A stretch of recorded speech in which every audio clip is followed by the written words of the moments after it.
The Lemonade War by Jacqueline Davies. For Tom, Kim, and Leslie, all roads lead back.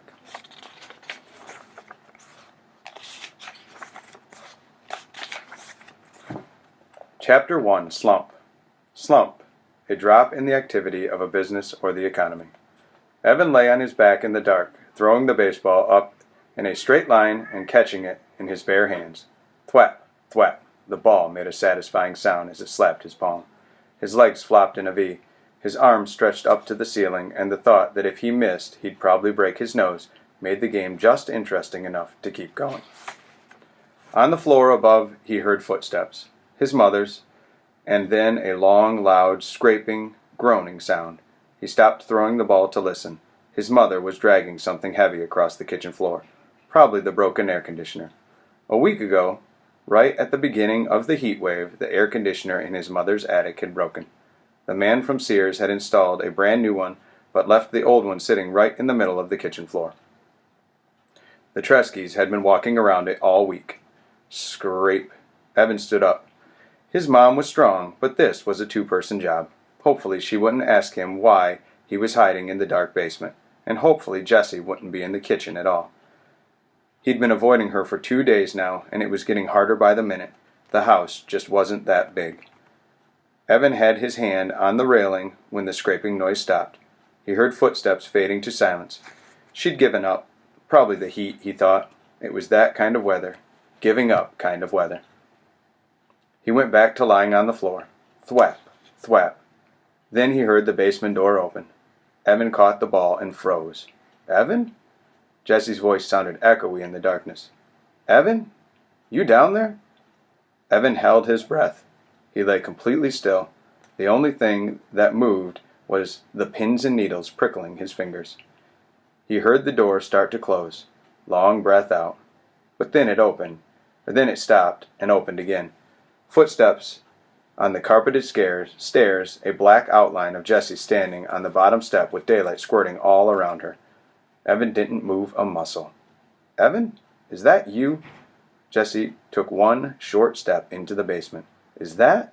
She inched her way towards him, then kicked him with her bare foot. Hey, watch it, would you? Said Evan, swatting her leg. He suddenly felt stupid, lying there in the dark. I thought you were a sleeping bag, she said. I couldn't see. What are you doing down here? How come the lights are off? It's too hot with the lights on, he said. He talked in a flat voice, trying to sound like the most boring person on the whole planet. If he kept it up, Jessie might just leave him alone. Mom's back in her office, said Jessie, lying down on the couch. Working, she groaned as she said the word. Evan didn't say a thing. He went back to throwing the ball, straight up, straight down. Maybe silence would get Jessie to leave. He was starting to feel words piling up inside of him, crowding his lungs, forcing out all of the air. It was like having a chest full of bats, beating their wings, fighting to get out. She tried to move the air conditioner, but it's too heavy, said Jessie. Evan tightened up his lips. Go away, he thought. Go away before I say something mean. It's going to be hot all week, Jessie continued, in the 90s, all the way up to Labor Day. Thwop, thwop. So what do you want to do? Jessie asked. Scream, thought Evan. Jessie never got it when you were giving her the big freeze. She just went on, right on acting as if everything were great. It made it really hard to tell her to bug off without telling her to bug off. Whenever Evan did that, he felt bad. So what do you want to do? Jessie asked again, nudging him with her foot. It was a direct question. Evan had to answer it or explain why he wouldn't. And he couldn't get into that. It was too complicated, too hurtful. Huh? So what do you want to do? She asked for the third time. Doing it, said Evan. Nah, come on, for real. For real, he said. We could ride our bikes to the 7-Eleven, she said. No money, he said. You just got $10 for Grandma for your birthday. Spent it, said Evan. On what? Stuff, Evan said. Jessie's voice dribbled down to nothing. Evan stopped throwing the ball and looked at her. What? Jessie pulled her legs tight to her chest. Nothing, she said. Right, said Evan. He knew that Jessie had money. Jessie always had money squirreled away in her box. But that didn't mean she was going to share it. Evan went back to throwing the baseball. He felt a tiny flame of anger shoot up and lick his face. Thap, thap. He could build a fort in the woods, said Jessie. Too hot. We could play Stratego. Too boring. We could build a track and race marbles. No, I don't like that idea either. A thin spider web of sweat draped itself over his forehead, spreading into his hair. With every throw, he told himself, it's not her fault. But he could feel his anger growing. He started popping his elbow to put a little more juice on the ball. It was flying a good 4 feet into the air every time. Straight up, straight down. Pop that, pop that. The bats in his chest were going nuts. What is the matter with you? Asked Jessie. You've been so weird the last couple of days.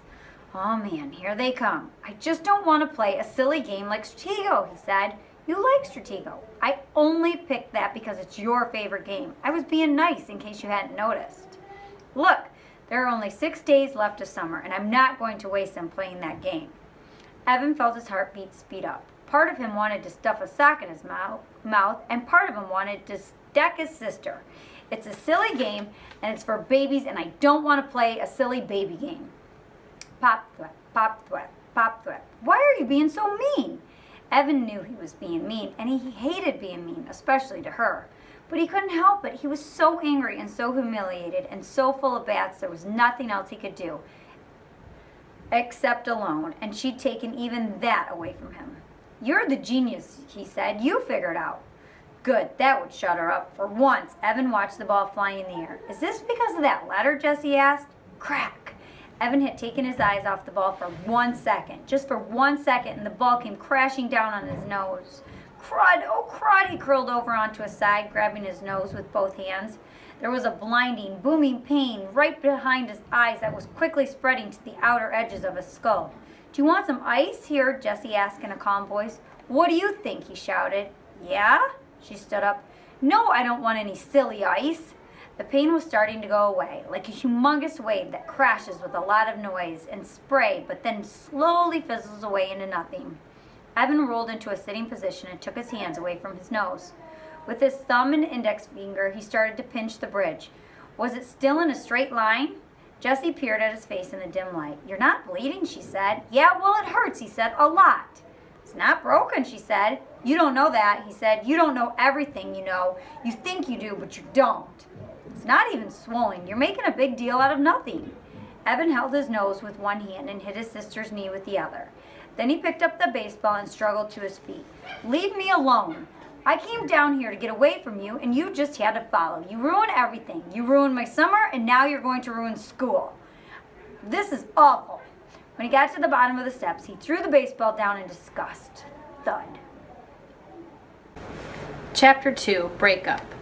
Breakup, dissolution of a unit, an organization, or a group of organizations. The Justice Department sometimes forces the breakup of a large corporation into several smaller companies. Jessie didn't get it. She just didn't get it. What was Evan's problem? He'd been acting like a weirdo for 2 days now, and it was 2 days ago that the letter had arrived. But why would he be so upset about that letter? This is a puzzle, Jessie told herself, and I'm good at puzzles, but it was a puzzle about feelings, and Jessie knew that feelings were her weakest subject. Jessie sat in the cool, darkness of the basement and thought back to Monday, the day the letter had arrived. Everything had been normal. She and Evan were putting together a lemonade stand in the driveway when the mailman walked up and handed Jessie a bundle of letters. Evan never bothered to look at the mail, but Jessie was always entering contests and expecting to win, so she flipped through the letters right away. Boring, boring, boring, said Jessie to each letter flashed by. Hey, something's from school, addressed to Mom. She held up a plain white envelope. What do you think it is? Dunno, said Evan. He was in the garage uncovering the small wooden table they usually use for a stand. It was buried under 2 snow tubes, 2 boogie boards, and the garden hose. Jessie watched while Evan gave a mighty pull and lifted the table over his head. Wow, he's gotten so big, thought Jessie, remembering what Mom had said about Evan's growth spurt. Sometimes Jessie felt like Evan was growing twice as fast as she was. Growing up, growing away. It looks important, said Jessie. It looks like bad news, is what she thought in her head. Was there a problem? A complaint? A mix-up? All the nervousness she'd been feeling about skipping to 4th grade suddenly burbled inside her head.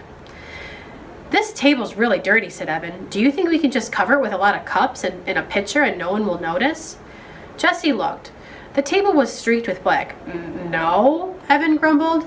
"I'll clean it," said Jessie. Evan had only agreed to have a lemonade stand because it was one of her favorite things to do. The least she could do for him was clean the gunk off the table. "Maybe," she said, holding up the envelope again. They're postponing school? Maybe the first day isn't going to be next Tuesday. You think?" That got Evan's attention. "Let's ask Mom to open it," he said. Up in the humming cool of her office, Mrs. Tresky read the letter through once. "Well," she said, "this is a curveball." She looked right at Evan. Jessie thought her face looked worried. "Evan, you and Jessie are going to be in the same class this year. You'll both have Mrs. Overton." Jessie felt relief flood her entire body. The same class? If she could have wished for one thing in the whole world, that's what she would have wished for. She would be with Evan, and Evan would make everything easier. He would introduce her to all those 4th graders. He would show them all that she was okay, not some puny 2nd grader who didn't really belong. But Evan didn't look happy. He looked angry. "Why?" he asked in an almost shouting voice. Mrs. Tresky scanned the letter. "Well, the classes were very small to start with, and now some of the 4th graders they thought would be attending aren't because they're moving or switching to private schools. So they need to combine the 2 small classes into one bigger class." "This is so unfair," said Evan. "I wanted Mrs. Scobie, and I don't want—" He looked at Jessie. "This is so unfair." Jessie was surprised. This was great news. Why didn't Evan see that? They always had fun together at home. Now they could have fun in school too. "It'll be fun," she said to Evan. "It will not be fun," said Evan. "School isn't fun." And then he stomped downstairs and locked himself in the room for the rest of the afternoon. They never finished the lemonade stand. And here it was, 2 days later, and Evan was still all locked up. Even though he wasn't in his room, he wouldn't talk to her and he wouldn't play with her. So Jessie went up to her room and did what she always did when she was upset or angry or sad or confused. She started reading Charlotte's Web. She had read the book about 100 times. She was at the good part, the happy part. Wilbur had just been named some pig, and he was getting all kinds of attention from the Zuckermans and the whole town. But Jessie couldn't settle into the happy feeling, the one that usually came when Charlotte said, "I dare say my trick will work and Wilbur's life can be saved." Instead, she kept noticing an unhappy feeling, tap, tap, tapping on her shoulder. And it wasn't the unhappy feeling that came from knowing that Charlotte was going to die on page 171. It was Evan. She couldn't stop thinking about what he had said. Jessie could only remember one other time that Evan had said, "I hate you," to her. Grandma had been over and Evan needed help with his math homework. He had that frustrated, screwed up mouth look that he sometimes got with math or spelling or writing reports. Mom called it his "he's a gonna blow" look, but Grandma couldn't help him because it was all Greek to her. So Jessie had shown him how to do each problem. Well, she just sort of jumped in and done the problem for him. That wasn't helping, was it? Grandma had called her a girl genius, but Evan had ripped his paper in half and ran upstairs shouting, "I hate you," just before slamming his door. This was last year. Jessie rested the book on her stomach and stared at the ceiling. People were confusing. She'd rather do 100 math problems than try to figure out someone else's mixed up feelings any day of the week. That's why she and Evan got along so well. He'd just tell her straight out, "I'm mad at you because you ate the last Rice Krispie treat." And then she would say, "Sorry, hey, I've got some Starburst in my room. You want them?" And that would be that. Evan was a straight shooter, not like the girls at school, the ones who had started that club. She rolled over onto her side to get away from those thoughts. Across the room, against the opposite wall, she noticed the 3 pieces of foam core her mom had bought for Jessie's Labor Day project. Every year, the Rotary Club sponsored a competition for kids to see who could come up with the best display related to the holiday. This was the first year Jessie was old enough to participate, and she had begged her mom to buy foam core and gel pens and fluorescent paper and special stickers for her display. She was determined to win the prize money, $100! But she hadn't been able to come up with a single idea that seemed good enough. So here it was, just 5 days before the competition, and the foam core was still completely blank. Jessie reached for her book. She didn't want to think about the girls at school, and she didn't want to think about the competition. She started reading again. Wilbur and Charlotte were at the fair, and Charlotte was beginning to show her age. Jessie read the words that Wilbur said to his best friend. "I'm awfully sorry to hear that you're feeling poorly, Charlotte. Perhaps if you spin a web and catch a couple of flies, you'll feel better." Well, the second part didn't apply at all, but Jessie imagined herself saying the first line. "I'm awfully sorry to hear that you're feeling poorly, Evan." It sounded about right. At least it would show him that she cared, and Jessie knew that this was important when someone was feeling upset. She decided to go downstairs and give it a try. She would do just about anything to get Evan back to the way he was before the letter. Jessie looked in the kitchen and the backyard. No Evan. She was halfway down the steps to the basement when she heard a noise coming from the garage. She opened the door and felt the full heat of the day on her skin. It was like some giant had blown his hot, stinky breath on her. In the garage, she found Evan and Scott Spencer. Weird, she thought. Evan doesn't even like Scott Spencer. They'd been on-again, off-again friends from kindergarten. But ever since Scott had purposely put Evan's bike helmet under the wheel of the Trusky's minivan so that Mrs. Trusky ran over it when she backed out, the friendship had definitely been off. Jessie looked from Evan to Scott and back again. Now she had no idea what to say. "I'm awfully sorry to hear that you're feeling poorly, Evan." Didn't seem to make much sense when Evan was obviously having fun with his friend. She tried to think of something else to say.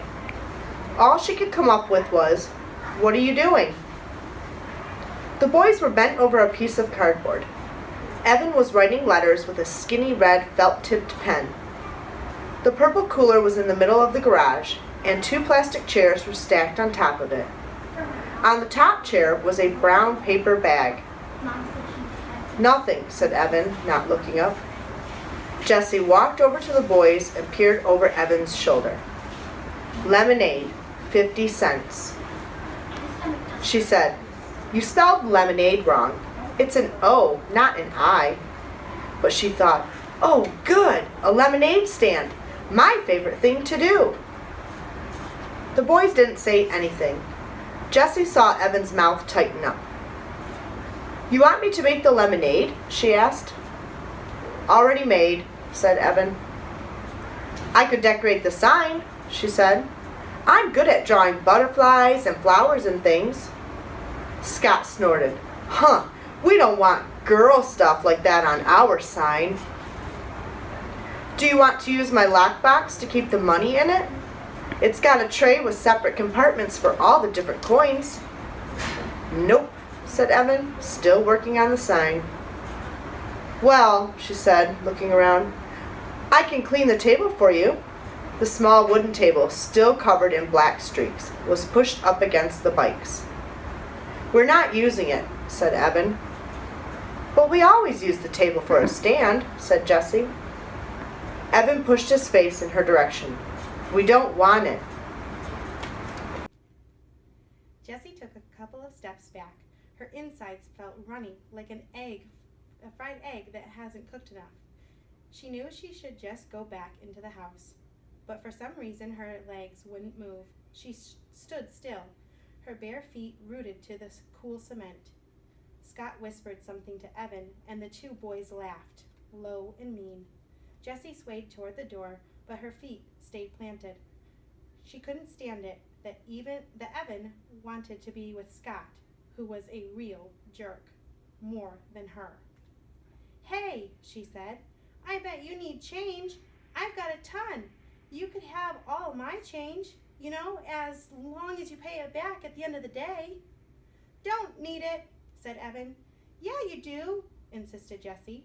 "You always need change, especially in the beginning. You'll lose sales if you can't make change. Evan capped the pen with a loud snap and stuck it in his pocket. Scott's bankrolling us. His mom keeps a change jar, so we've got plenty. The boys stood up. Evan held the sign for Scott to read, turning his back on Jessie. Awesome, said Scott.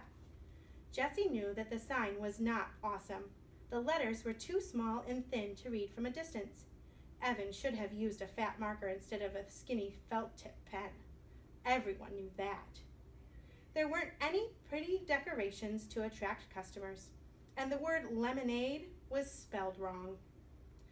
Why wouldn't Evan take a little help from her? She just wanted to help. Scott turned to her and said, "Are you really going to be in 4th grade this year?" Jessie's back stiffened. "Yup," she said. "Wow, that is so freaky." "Is not," she said, sticking her chin out. "Is too," said Scott. "I mean, you're a 2nd grader, and now you're going to be in 4th grade. That's just messed up." Jessie looked at Evan, but he was busy taping the sign to the cooler. "Lots of people skip grades," said Jessie. "It's not that big a deal." "It's completely weird," said Scott. "I mean, you miss everything from a whole year. You missed the whole entire unit on the Antarctica, and that was the best. And the field trip to the aquarium, and the thing where we sent letters all over the country. Remember that, Evan? You got the letter from Alaska? That was so cool." Evan nodded, but he didn't look up. "It's not that big a deal," said Jessie again, her voice stretched tight like a rubber band. "It's like you miss a whole year of life," said Scott. "It's like you're going to die a whole year earlier than the rest of us because you never did 3rd grade. Jessie felt cold and hot at the same time. Part of her wanted to yell, "That doesn't make any sense!" But the other part of her felt so freakish, like Scott had just noticed she had 3 legs. Evan stood up and tossed the paper bag to Scott, then grabbed the plastic chairs in one hand. "Come on, let's go!" He reached down to grab the handle off the cooler. Scott grabbed the other, and together they lifted it and began to walk out of the garage. "Hey, Evan," said Jessie, calling to their backs. "Can I come too?" "No," he said, without turning around. "Come on, please. I'll be a big help. I can do lots of things." "You're too young," he said sharply. "You're just a baby." The boys walked out. "You're just a baby?" Jessie couldn't believe Evan had said that, after all the stuff they'd done together. And he was only 14 months older than she was, hardly even a full year. She was about to yell back something really harsh, something stinging and full of bite, like, "Oh yeah?" when she heard Scott say to Evan, "Man, I can't believe you have to be in the same class as your little sister. If that happened to me, I'd move to South America." "Yeah, tell me about it," replied Evan, crossing the street. The words died on Jessie's lips. She watched Evan walking away, getting smaller and smaller. He was deserting her. He wasn't going to stand by her at school. He wasn't going to smooth the way for her. He was going to be on the other side, with all of them, looking down on her, telling everyone that she was too young to be part of the crowd, telling everyone that she didn't belong.